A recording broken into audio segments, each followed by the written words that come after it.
We do have a quorum. I'll call the roll. Lauren McLean. Yes. Alexis Pickering. Dale Reynolds. Here. Jordan Morales. Here. Jerem Wagner. Debbie Kling. Here. Craig Rast. Steer. Yeah. Todd Lavoy. Here. Tom Daly. Here. And Lance McGinnis Brown. Here. Yes, ma'am, we do have a quorum. Wonderful. Thank you. Are there any additions or changes for the agenda? There are, if we could move the legislative update to last on the action calendar. Our government affairs analyst consultant will be here, but he may be a minute late. So. Great, will do.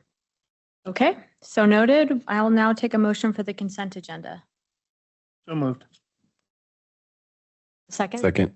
We have a motion by Reynolds, second Morales. All in favor? Aye. Aye. Aye. Aye. Aye. Opposed? Consent agenda is approved. We have special items?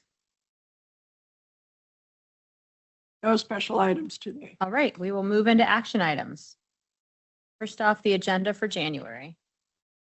All right, Madam Mayor, on page 16 of your packet, you'll see the proposed agenda. As always, we ask to reserve the right to make changes if necessary. Many of the things that you'll see on this agenda are the twice yearly policy updates that we're now doing. Many of them will be pretty simple ones, just format changes and changes in things like we still have some policies that name an ED instead of a CEO, those kinds of things. We'll make sure that any that have any substantive changes will be pulled off for discussion if necessary. But otherwise, this is what we propose. Any questions or requests related to the meeting? All right, so we need to approve the agenda for January. I'll take a motion. Madam Chair, I would move that we approve the agenda for January. Thank you. Mayor Second. Debbie seconds. I'll take Mayor Debbie's second. All in favor? Aye. Aye. Aye. Opposed? All righty, we got the agenda for January. And next up, the web content and accessibility policy with Melody. And Melody on here.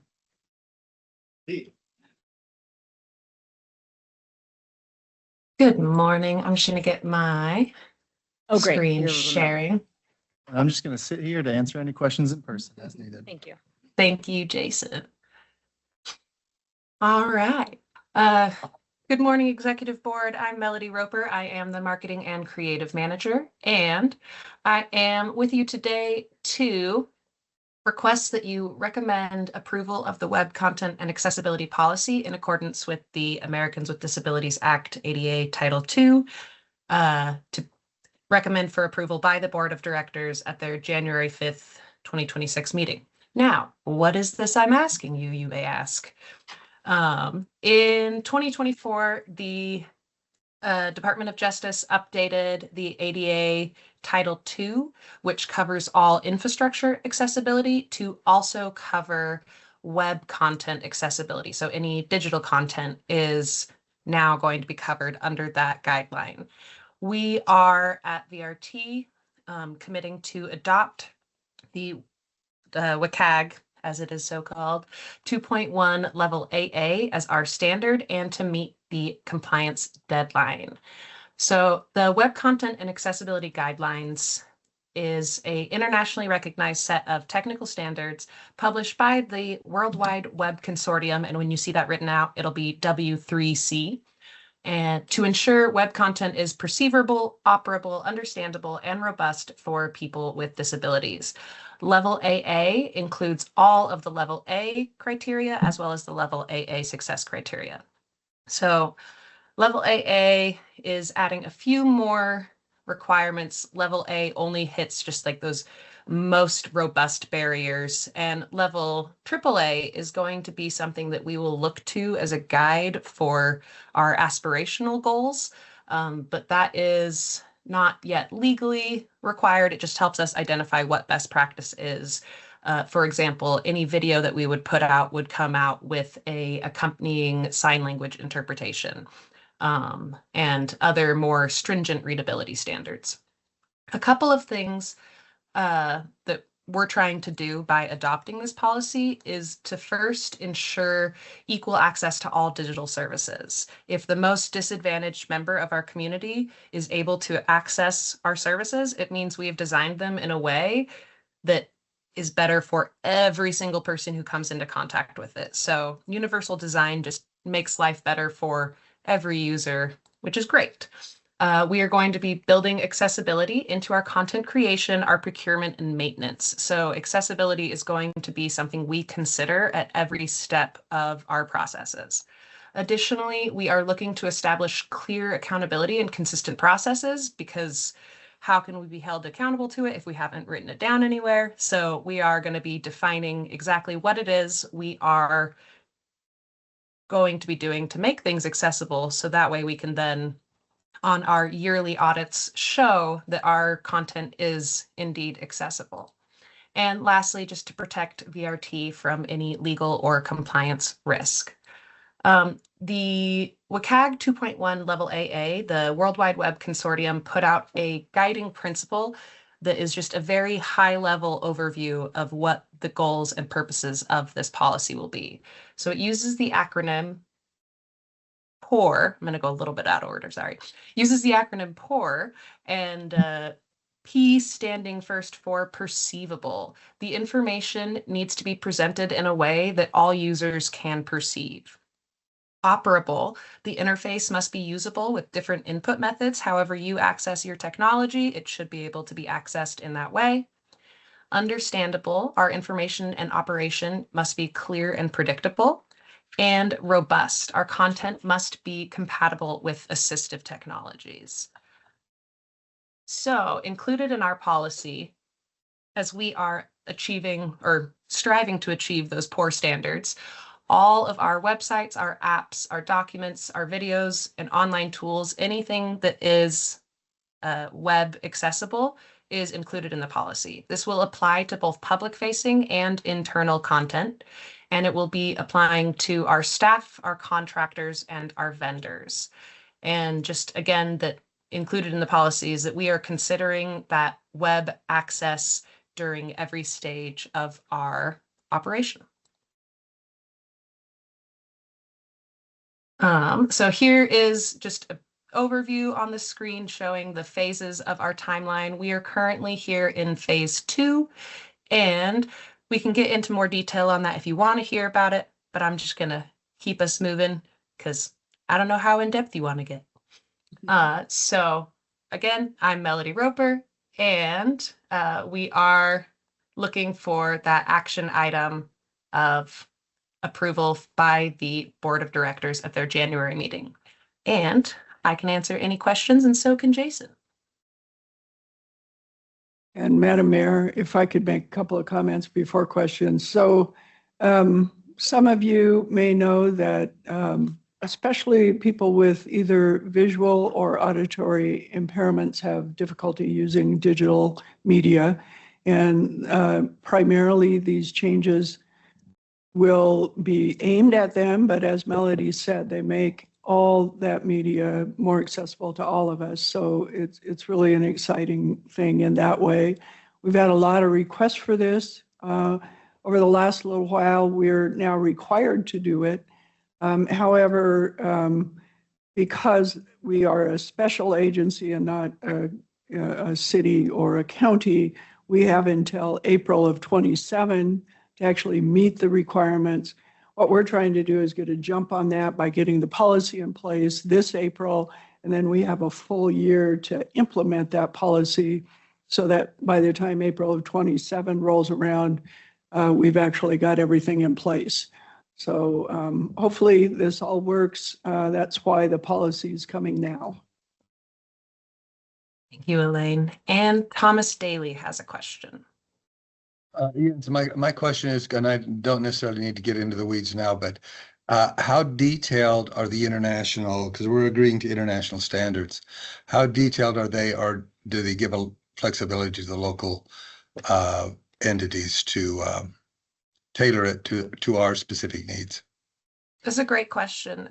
The World Wide Web Consortium, the WCAG guidelines was selected by the ADA in part because it was already chosen by the European Union and by Canada. And so it's being used in other major countries. And the vast majority of the guidelines are fairly universal in that, like, for example, the touch targets on a phone, if say you've got a broken arm or something and you can't ambulatorily tap things as effectively, they've got a minimum pixel ratio that's like, hey, no matter what your needs are, if it's some form of palsy, if it's some form of temporary injury, this touch target on that app is the size that most people can hit.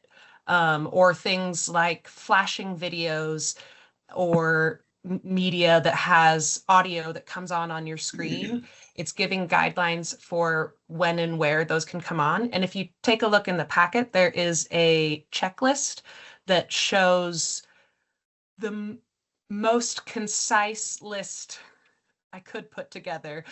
It's a really long document, but it's less of a strict do this, do this, do this, and more of a, hey, here are the guidelines of what is a best practice and do whatever you want within that. But this thing here might be harmful for this population, or this thing here won't be able to be seen by these populations. And so the accommodations are very tailorable to our needs, but the needs tend to be fairly universal, if that answers your question. Thank Yes, you. it does. Madam Chair, and a follow-up question. Sure. Do we, I know this is a ways out, but when we put it into the budget process, do we have an estimate of that as well? As we move forward, because I'm gonna direct this to Elaine. Sure. Yeah, happy to. So we anticipate very little budget impact here because we're going to handle a lot of this in-house. We're looking at doing some auditing with our marketing vendor just for our website.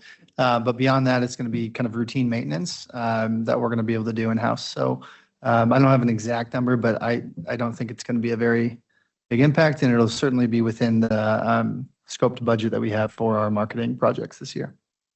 Jason, may I make an addition to that? Yes.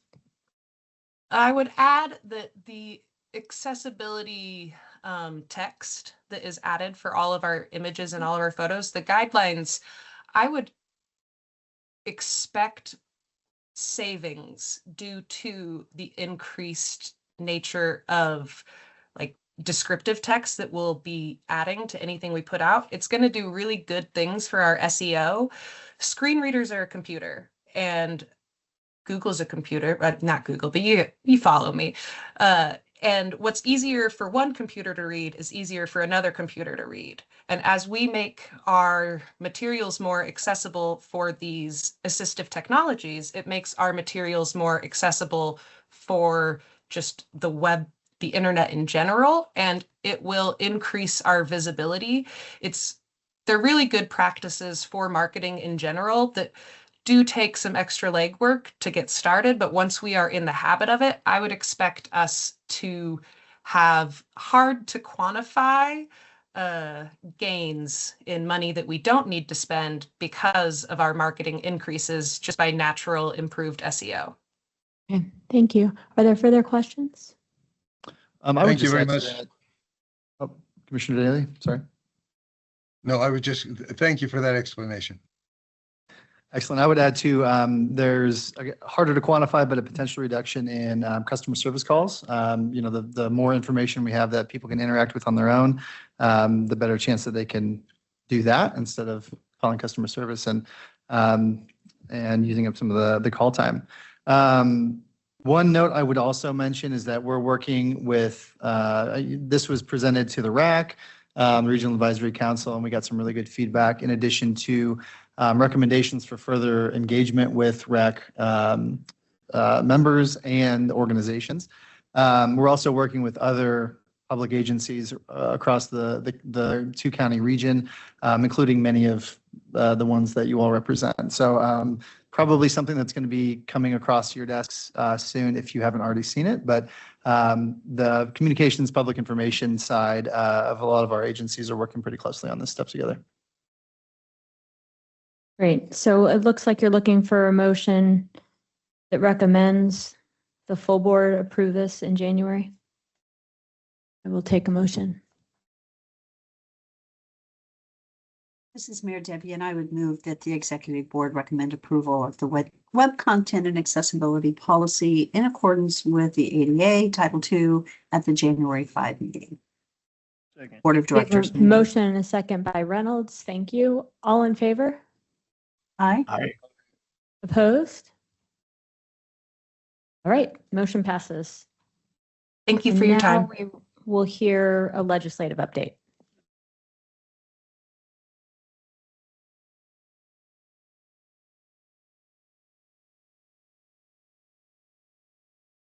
All right, thank you. And we have Lance Giles also here. Lance, if you want to come up to the table, you're welcome.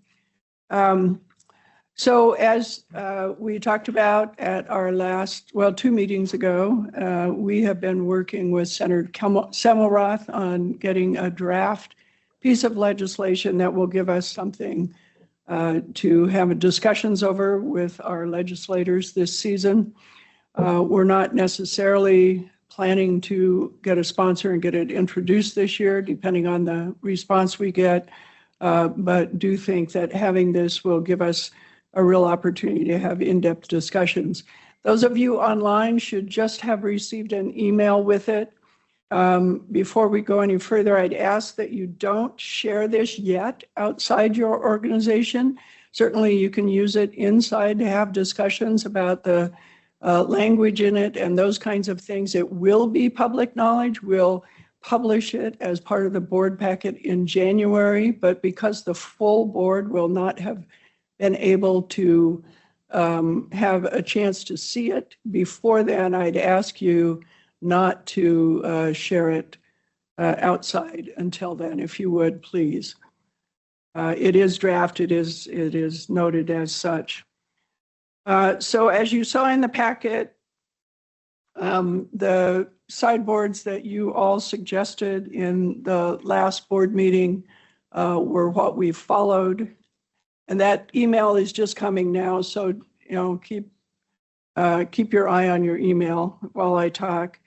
And so, as you know, as a regional public transportation authority, we're one of the few political subdivisions, one of only 2 actually, that don't have any kind of fee or levy authority. We're asking for nothing really special, just to be treated like all the rest of them by adding a section to regional public transportation authorities, allowing that levy authority. Secondly, we talked about service boundaries.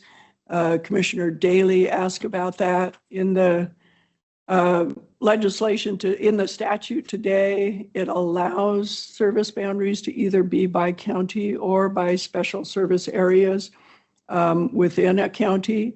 And we chose, when we formed, to be countywide, but rather than change the statute, we thought it best to leave it so that those who might form a new RPTA in the future could still choose the option of having special boundaries that are less than a full county. We asked for a special election for the election of on a levy only to be allowed in November of every year, with a levy limit not to exceed 1 mil.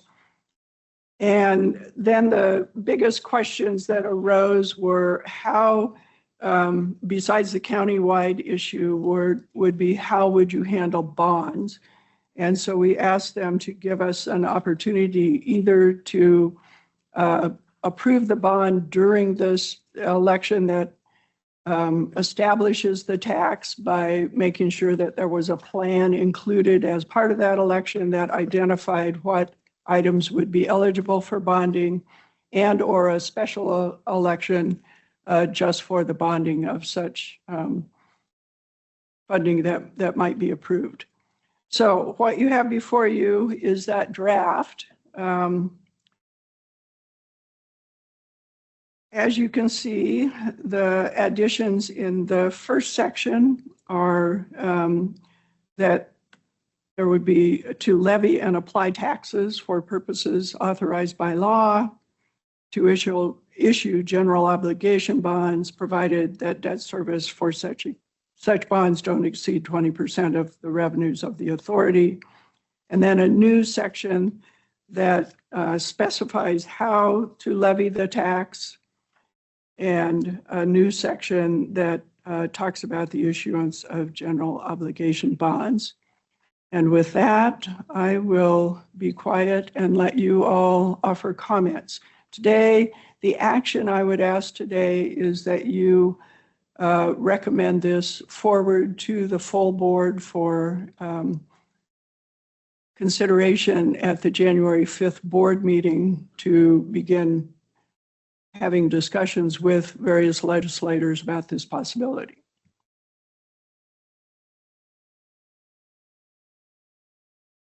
Madam Mayor, I'd stand for questions, or Lance. Sure, we have Lance is here, our lobbyist is here, happy to take any questions. Looks like Commissioner Daly has one. Madam Chair, thank you.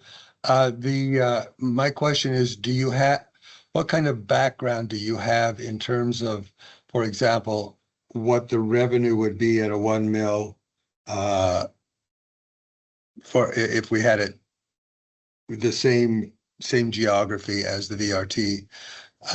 And then the other question is, this is just, as you stated, for discussion with the legislators, correct? Thank you, Commissioner Daly. Absolutely. It is out there for discussion so we can understand what the reaction to this idea is. In terms of what 1 mil would raise, frankly, we would not need that much, but given the vagaries of what might happen to property valuation, since it is so inflated today, we thought giving ourselves a little bit of wiggle room should property values deflate again like they did in 2008 would be a good idea.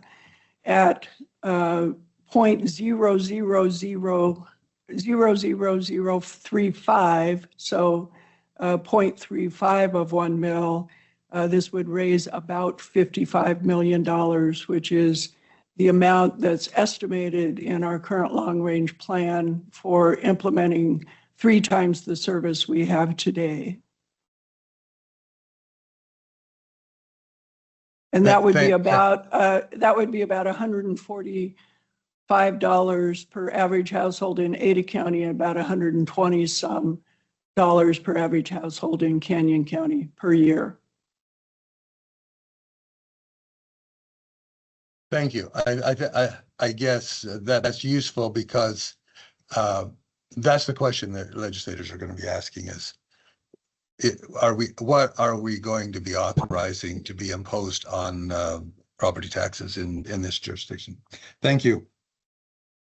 Thank you. And just as a reminder, the legislature would not be imposing anything. This would simply be the authorization for us as an agency and for you as a board to authorize us to go to a vote of the people, and it would require a 66 2/3 vote of the populace of the district in order to approve the levy of this tax. So the only thing the legislature would be doing with this particular legislation would be authorizing our political subdivision, like every other political subdivision in the state, has the authority to choose to ask voters if they would be willing to levy the tax on themselves.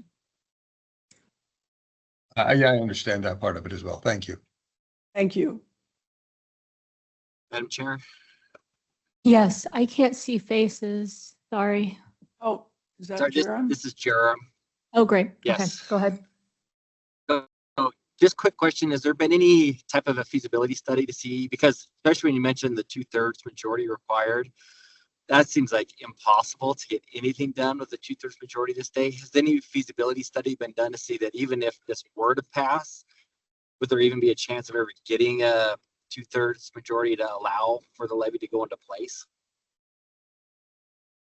Great question. The most recent information we have about that is the various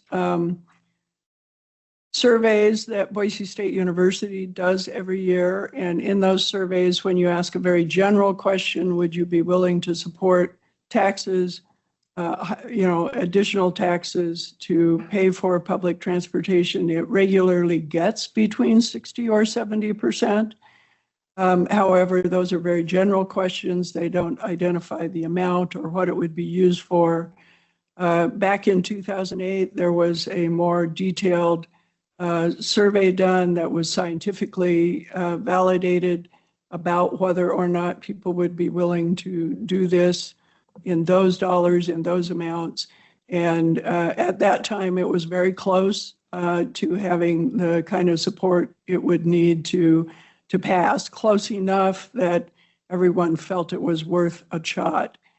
I will say the Chamber of Commerce is forming the Keep Idaho Moving group, and they have indicated a willingness to go and do some of that work so that we can understand what the appetite for this might be. I guess the other thing I would add is that right now, we don't have a chance at any level to ask the question. And this is the level at which the legislators I have spoken with seem willing to at least entertain the authorization of that.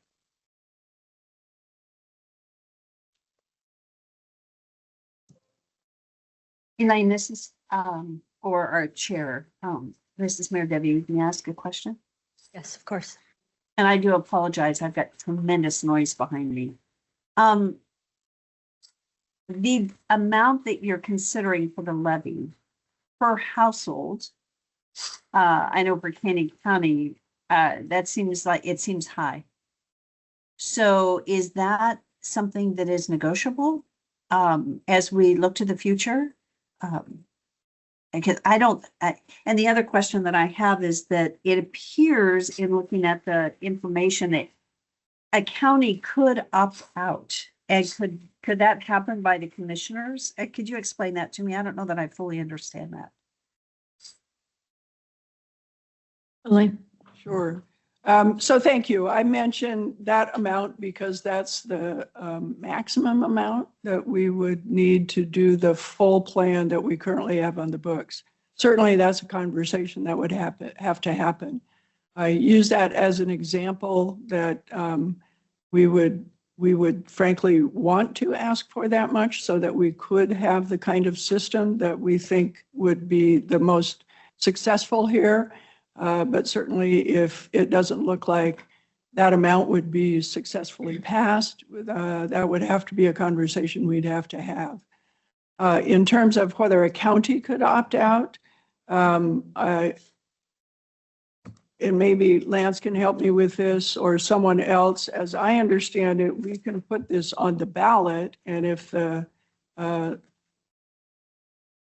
constituents, if the voters approve it, then the county cannot. Now, the voters can certainly choose not to approve it, and then that county would not be included if that were to happen.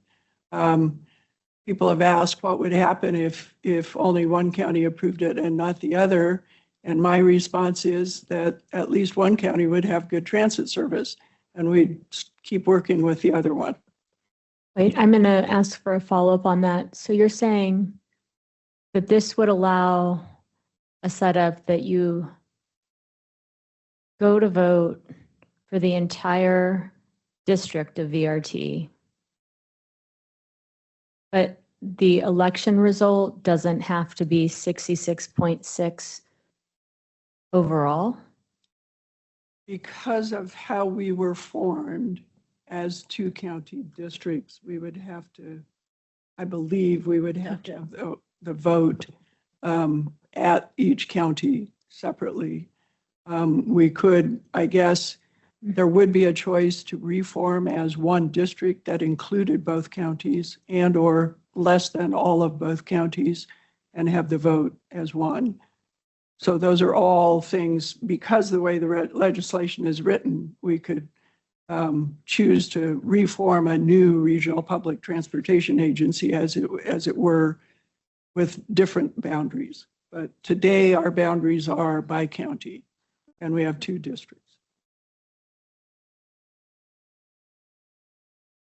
This is Mayor Debbie. If I could follow up. Of course. In some ways, I think it might be good that it is by two counties. I agree. because, yeah, if Canyon County for some reason doesn't come back and support the vote, it could be devastating to Ada County. And that's what I was thinking. I was reading in the packet. So that's why I was asking that clarifying question. I think it's important. I think that's a good thing, actually, that it's by county. Because if for some reason Canyon County does not approve it, which I think it's I think it's going to be harder in Canyon County, at least Ada County could approve it and have that, and then we would continue to work on Canyon County. So, yeah. Anyway, that's it for my comments. Thank you. And I appreciate the work on this. Thank you, and I appreciate your comments. And if I might, just a little bit of history. Surprisingly, Canyon County passed the original Regional Public Transit Authority measure with a higher percentage than Ada County. And if you look at the vote on the College of Western Idaho, I think that was the same result. So sometimes Canyon County can be surprising because, frankly, I think the people of Canyon County recognize the need maybe a little deeper in some ways. So I don't disagree with you. I think your analysis is right, but history has proven otherwise in a couple of different instances as well. Right. Well, I appreciate the work Thank on you. this. Any further comments before I take a motion? Madam Chair, Yes, go ahead. my question is, the discussion has been on two counties as the jurisdictions, but Elaine, you indicated that there may be some nuances of that in terms of not just county boundaries. So would that be built in? Is that built in? Because I can't see the legislation, but is that built into the legislation as what has to be done initially, county by county or jurisdictions, or is there some flexibility after, if this were to pass, changing those boundaries would be within the scope of the entity itself to do, or have to have an election? I mean, the nuances of where the boundaries are, I guess, is how they're created and how they may be adjusted. If I understand correctly, the boundaries already exist and they're the counties. So Ada County is a district, Canyon County is a district. This legislation doesn't propose to change that, remains as is. This legislation allows VRT to, if passed, would allow VRT to ask the voters, both counties, but in separate districts if they approve this.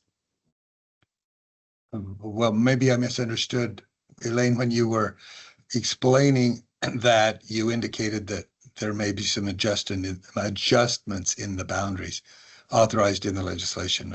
Yeah, was I wrong? I'll pick that up there. She did suggest that. Debbie Kling followed up and stated that she believes as it's set up now, it makes the most sense. I agree. This does not propose any adjustments, nor would I recommend adjustments.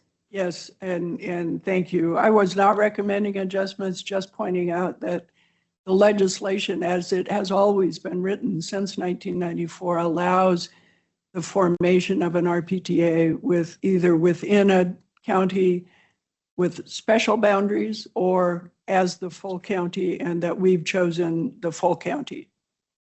Okay, that was my misunderstanding. The legislation versus what we actually did, what the legislation authorized versus what we did in these two counties. Thank you. All righty, I'll take a motion. Madam Chair, I would move that we bring this before the full board in January. Motion by Reynolds, I'll second. second Morales. Thank you. All in favor? Aye. Opposed? All right, we'll bring this to the board in January. Thank you so much, everyone. Okay, we have information items. Are these being presented or they're in our packet and people reviewed them?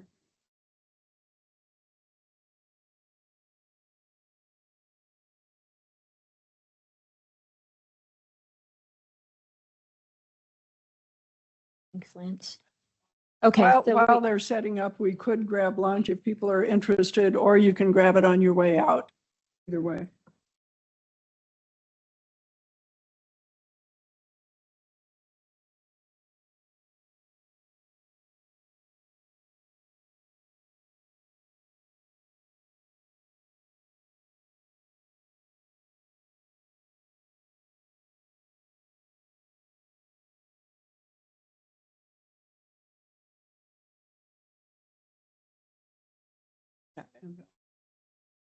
okay.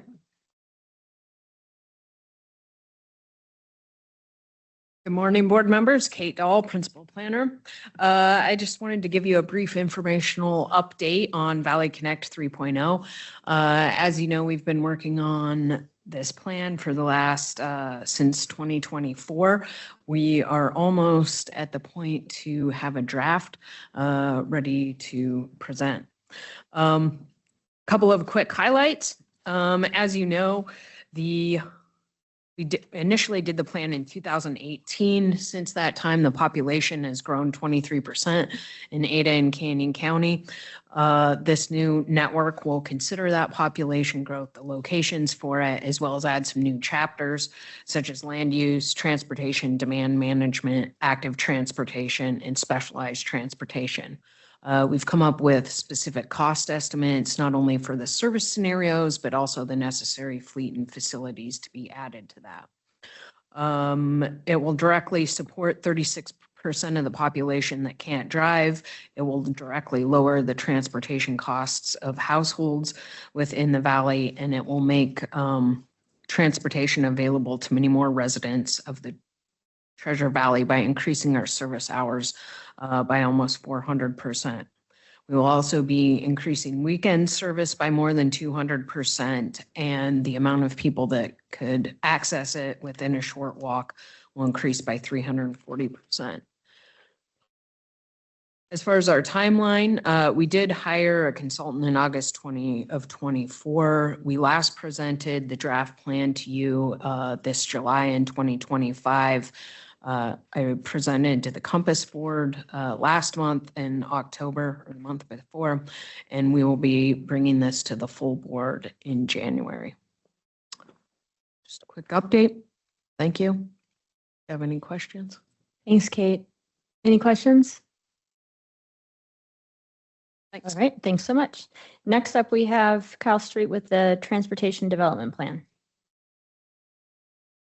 And Madam Mayor, while Stephen's setting up, just a note that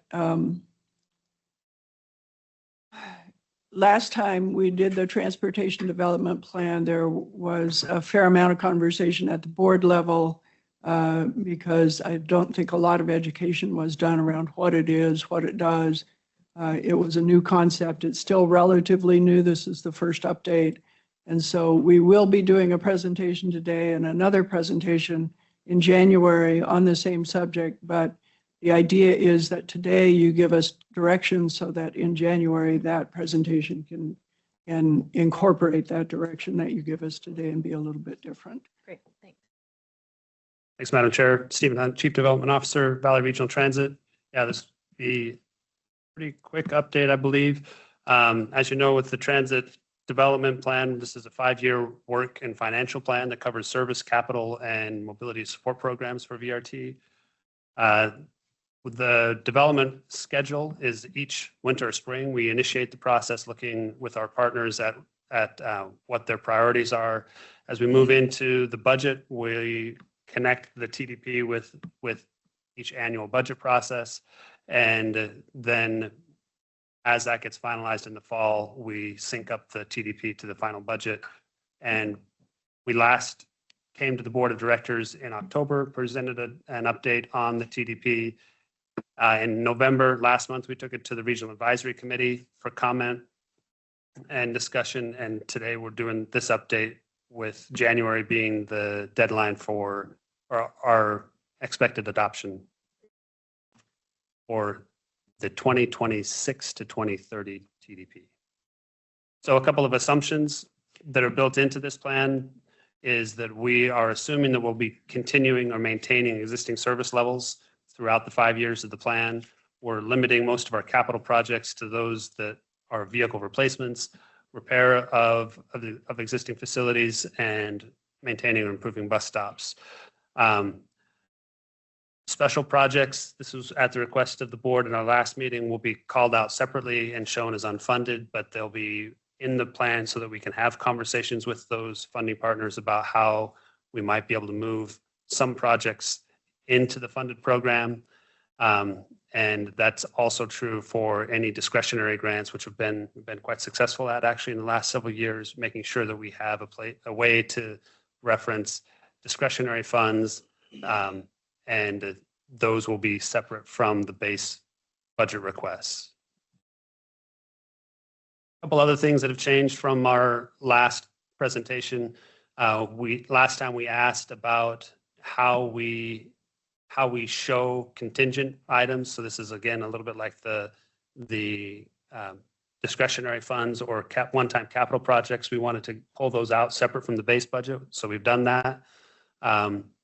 We also had a discussion about showing capital requests as a 4-year average rather than each year they might come, maybe they'll be more lumpy. So in the current draft, we'll be showing those side by side of lumpy versus smooth, and we will be looking for a final recommendation in the future on that. The annual capital requests, again, are shown as 4-year averages. We'll be updating this every 2 years rather than trying to do it every year. And per the request of the board, we're retitling the program to be the Transit Development Plan as opposed to the Transportation Development Plan to reflect its focus on transit. We will be including many of the same tables that we had in the previous TDP. So this looks at the 5-year forecast of expenses broken out by service, capital programs and supports. Here you can see in italicized under the capital what the smoothed capital would look like rather than having it be varying year by year. Where in 27, for example, it's 4 million, 28 it's 2, but just having a consistent capital program would allow jurisdictions to have an easier time of understanding what it is we're requesting. Also, you'll see called out underneath the base budget a contingent line. And so those are one-time projects that we would be looking for one-time funding to fund. And those show up as separate from the base budget. We show this both at the total level, and then from there, we do the cost allocation to show what each individual jurisdiction would be. We would be requesting funding from, and here are 2 examples of that just to show you how they'll be laid out. This is the City of Meridian and Ada County Highway District. You'd have each of the 5 years, what category the funding request would come in. And again, you'll see capital shown out both in a lumpy form as well as in a smooth capital. What share of the contingent projects would fall to each individual jurisdiction. And then you can see the total request for each year, either smoothed or as we have done in the past. And then the Ada County Highway District is shown here as an example of one of our non-jurisdictional partners, the distribution of those requests being a little bit different. But again, if there's a part that those partners might play in contingent, we'll call that out. So next steps, Elaine will be reaching out to each of the individual jurisdictions with those descriptions of funding requests for each of the local jurisdictions. We will be bringing back a completed TDP to the board in January, and look forward to any discussion today and comments. Sure. This is Mayor Debbie. If I could just make a quick comment. Sure. I like the changes that you've made and the suggested changes. Good job. I think you're going in the right direction. So thank you. And I just might note, one thing Stephen didn't mention is that the operating budget and the general assessment budget increases are based on a 2.5% average per year. Trying to keep those as low as we can and still cover as much of the inflation as we're facing. Anything as- further? Yes, As go a ahead. follow-up, I would just say, I like separating out the capital the way you've done that with your 5-year plan and keeping that out of your operational budget. So I think that's great. Yeah.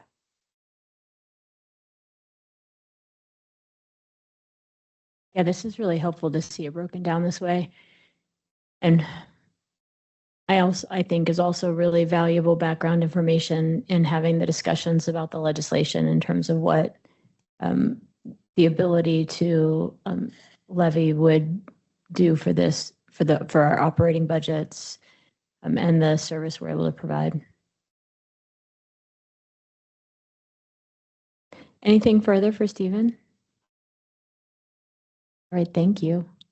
And Paula will be contacting all of you. I'll probably be making some phone calls as well, try to set up meetings. I know it's tough, but in the last 2 weeks of December, I'm going to be gone for the next 2 weeks to try to go over these individually with your jurisdiction, at least at the leadership level, so you can see what we're expecting. And then Stephen's going to stick with us for the Canyon County van pool info. Thanks, Madam Chair, members of the board. So we just wanted to share with you an exciting, innovative project that we're doing in Canyon County called the Canyon County Van Pool Project. We have been working with Ada County Commuter Ride for a number of years on how we can make van pool work better in Canyon County. So what I'll cover today is just how we're connected to how we've been coordinated with ACHD Commuter Ride and why we're looking at a Canyon County van pool project, what the scope of work is and the schedule for that. So you all are aware that ACHD Commuter Ride is the longest running multi-vehicle van pool program in the country. They've been doing it for over 50 years. Their current state statutes limits their services to services that go to, through, or from Ada County, which creates a little bit of a gap in Canyon County, which is also in our service area, which means any van pool that does not touch Ada County, Commuter Ride can't support. So that's the specific gap in service that we are trying to fill. And so if there were trips coming from Canyon County to Gem County or Payette or even over into Ontario and Oregon, or from Owyhee County up into Canyon County, those would be the types of trips that wouldn't be filled with the current Commuter Ride program. And we've been receiving requests from our Canyon County partners to look at how we could support that. In particular, in Caldwell, where there's been some parking limitations in growing industrial area, they're looking at what can they do to mitigate some of that, and having some kind of van pool program has been of interest. We also are interested in, as we're looking at this, our main goal is to provide service at a similar level in Canyon County that we do in Ada County, and do it in a way that that builds on the van pool culture in the Treasure Valley. And we are not interested in setting up our own kind of Commuter Ride version in Canyon County. We're looking at leveraging private partners, and we're looking at what those private van pool partners can bring to the region. One of the creative things about this program is that we can use private partners investments in terms of their vehicles as local match. So this is something that we'd be able to do at no additional cost to our local Canyon County partners. What our proposal is to hire a turnkey van pool provider that would own and maintain all those vehicles. They would conduct all of the outreach. We obviously would be coordinated with them as we're doing outreach for various non-SOV transportation, things like what we do for May in Motion or other promotions where we're talking about non-SOV travel or alternative transportation, and we can add van pool in Canyon County and not just be talking about the bus. And so we would be coordinated with that, but we would be leaning on the turnkey provider to do outreach to Canyon County employers and coordinating the marketing and development of those pools. So this is something that the Commuter Ride does on the Ada County side, and it's a significant amount of work to make sure that you're matching up employers into these pools. They would be providing all the NTD reporting, and the cost of the program would be covered through fare revenue. VRT's involvement would be in subsidizing those fares to make them comparable to what fares cost in Ada County, because currently the commuter ride fares are well below what a private sector solution, what a solely private sector solution could provide for Vanpool. And so what we would be doing is partnering with those parties to lower the fares so we could have a similar level of service in Canyon County as to what we have in Ada County. And when Stephen says subsidizing, it means that we would use our federal funding to buy down those costs. We wouldn't be using any local funding. Correct. Our schedule is this project really initiated all the way back in 2022, where we completed a regional Vanpool study that identified this gap. And we were looking at ways that the Vanpool could better serve the employers in the region. We anticipate releasing an RFP for Vanpool services this month and bringing that back to the board to consider in their February board meeting, to finalizing any contracting in February, doing all the startup in the spring, being ready to launch in May of 2026, which would align with the May in Motion campaign and then just carry forward on from there. So with that, I would stand for any questions. Do we have questions for Stephen? This is Mayor Debbie, and I don't have any questions. Again, good job. I like the direction you're going, and thank you for considering it. So good job. Thank you. This is a great solution to a deficit right now, so appreciate looking at it. All right, thanks, Stephen. Do you want to remind everybody about the Compass Lunch? And I think Yes, I did. So procurement calendars in the agenda. Everybody can take a look there. yeah, anyone interested in the procurements coming up, it's in the agenda. Don't forget that on December 15th, we'll be having the holiday luncheon jointly with Compass. At that luncheon, there will be some Leadership in Motion awards, which include a couple this year for VRT. We're pretty excited about that. Also, those of you who've served on the board and are leaving service will have something for you. So I hope you'll all be there in person, because we'd sure like to be able to give it to you in person. And of course, we'd like to see you all there. Well, thank you. And with that, I'll take a motion to adjourn. So moved. Second. We have a motion and a second. We are adjourned. Thanks, everybody. Have a Thank great you, week. everyone. Thank you.